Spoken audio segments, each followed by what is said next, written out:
Hey everybody, it's KJ from Metro Hobbies, and I'm taking a look at a board game. Or is it a board game? This I might describe a little bit of it as an activity. It's called Chronicles of Crime, and this is from the Millennium series. This is the first in the series. Essentially, this is a detective solving crime in a box. So it is cooperative. You can play this with all the teenagers' friends could play together. You could play it as a group, as a family, or you could play it as a group of adults. It's a lot of fun. So I'm going to tell you a little bit about it. This is set in 1400.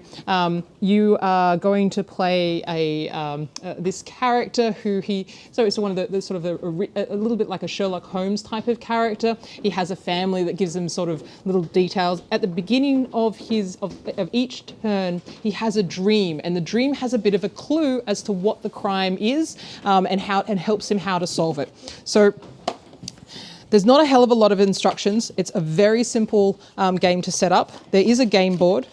This is where you're actually going to collect your clues and the characters that you have in it. So these are clues that you've found, but you don't know what they mean. In the red, this is where you would put cards. Oh, okay, we know what they mean now. So that's actually a decided clue. It's not a mystery.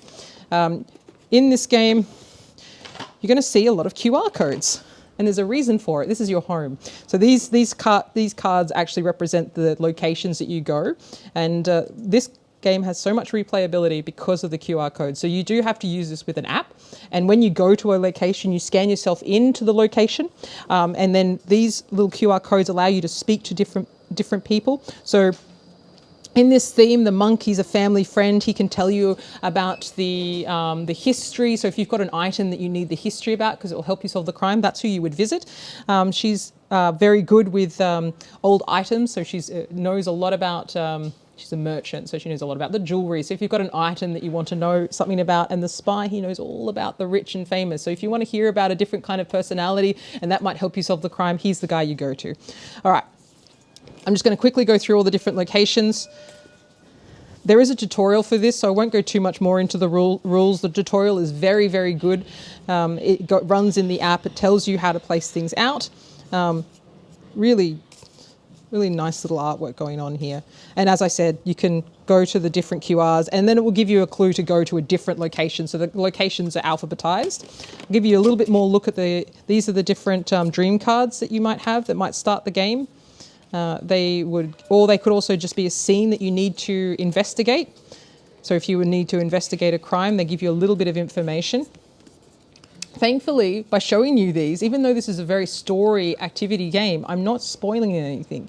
And that comes down to the fact that it's got that QR code on the back of it. So it is very much a system of working out a mystery that you immerse yourself in. It really does immerse you in it. And I've played it. I'm not just saying that. It really is nice.